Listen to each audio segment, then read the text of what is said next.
Hello everyone and welcome to Unacademy. मेरा नाम है शिवांगी गौतम और आज के क्लास में हम एक बहुत ही इंपॉर्टेंट डिस्कशन करने वाले हैं about emotional recognition. Recently AIIMS Delhi एक फेशियल टूल बॉक्स को लेकर आया है इमोशन रिकग्निशन के लिए।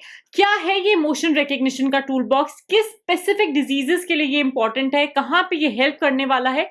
अगर इमोशन रिकग्निशन की बात करें, किस तरीके से ये फेशियल टूल बॉक्स अगर हम बात करें बहुत सारे मेंटल डिसऑर्डर्स में पेशेंट्स को, डॉक्टर्स को मदद कर पाएगा।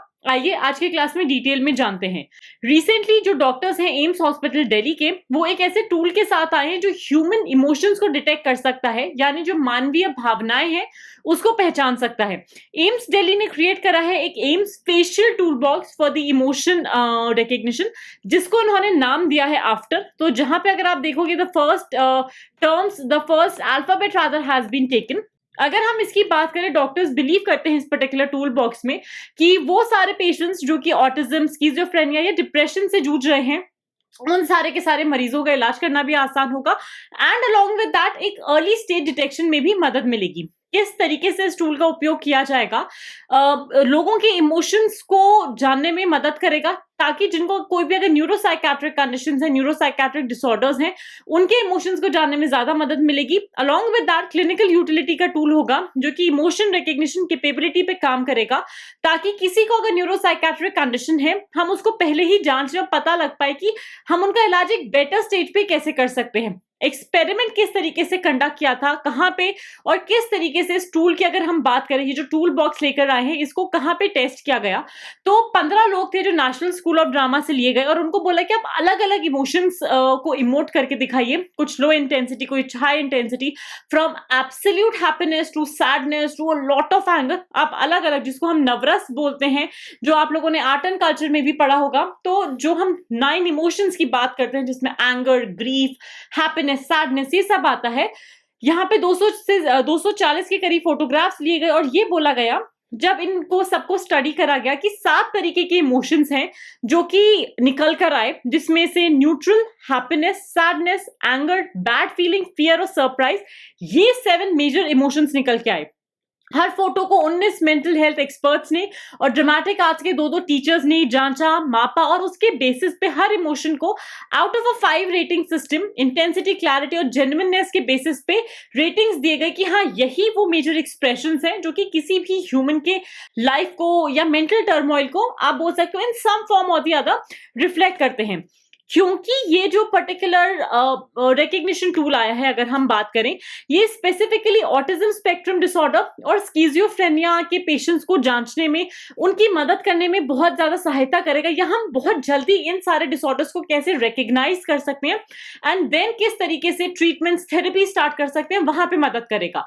इसीलिए हमारा जो इंपॉर्टेंट डिस्कशन होगा आज की क्लास में वो होगा कि भाई ऑटिज्म स्पेक्ट्रम डिसऑर्डर, स्किज़ोफ्रेनिया है क्या।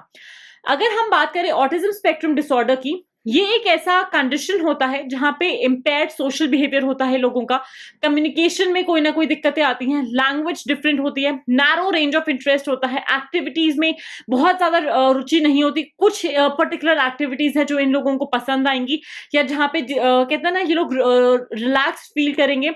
जो मूड स्विंग्स हैं वो बहुत ज्यादा होते हैं, they might get very hyper, they might have phases of the low, that happens. और हर इंडिविजुअल की कैपेसिटी, वो कैसे रिएक्ट कर रहा है इस पर्टिकुलर डिसऑर्डर में, वो डिफरेंट रहती है। अलोंग विद दैट कई बार ऐसा होगा कि एक ही पर्टिकुलर एक्टिविटी को रिपीटेटिवली किया जा रहा है। It's a complex brain development disability, जहां पे मेंटल रिटार्डेशन नहीं है। बहुत से लोग हिंदुस्तान में कोई भी मेंटल हेल्थ से रिलेटेड कोई इशू होता है, उसको पागलपन का नाम या रिटार्डेशन का नाम दे देते हैं, but no, autism is not mental retardation. अगर हम ऑटिज्म की बात करें, बहुत से लोग ऐसे हो सकते हैं, they might have some excellent co curricular skills like art, music, writing, but on the other hand उनका एक सोशल बिहेवियर ऐसा होगा that they not very comfortable talking to the other people, या फिर कम्युनिकेट नहीं कर पाते होंगे वो एक बहुत सी जनता से अपनी बातें। On the other hand, within the vicinity of their rooms they would do spectacularly well. On the other hand, अगर हम बात करें स्किज़ोफ्रेनिया की, यहाँ पे it's a severe mental disorder जहां पे प्रोफाउंड डिस्ट्रप्शन होता है किसी की भी सोच में, लैंग्वेज को अफेक्ट करता है, परसेप्शन किसी का भी बन जाता है, और एक खुद के बारे में जो सेंस होता है ना, उसमें कमी आ जाती है। कॉजेस की अगर हम बात करें स्किज़ोफ्रेनिया के, they can be genetic as well as environmental also. It could be exposure to certain types of viruses, they can contribute to causation. Also जो लाइफ स्ट्रेसर्स होते हैं उसकी वजह से भी ऑनसेट हो सकता है, या फिर हो सकता है स्किज़ोफ्रेनिया ऑन कोर्स बढ़ जाए.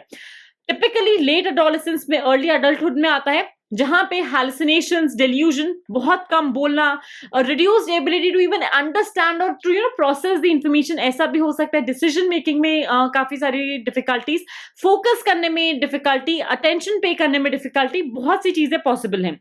अगर हम ऑटिज्म की बात करें, ऑटिज्म अभी तक तो ट्रीटेबल डिजीज नहीं है. स्किज़ोफ्रेनिया भी ट्रीटेबल डिजीज नहीं है. हाँ, लेकिन ऐसा हो सकता है there are regular medicine, there is regular therapy to keep it in check. 100% treat हो पाए या नहीं, that process might take time, but yes, there is therapy, there are a lot of medicines which are there to keep it in check. आज के class में मेरी तरफ से बस इतना ही. Stay tuned for more such important current affair related news. Thank you so much. Have a fantastic day and please like this video and share it as much as you can.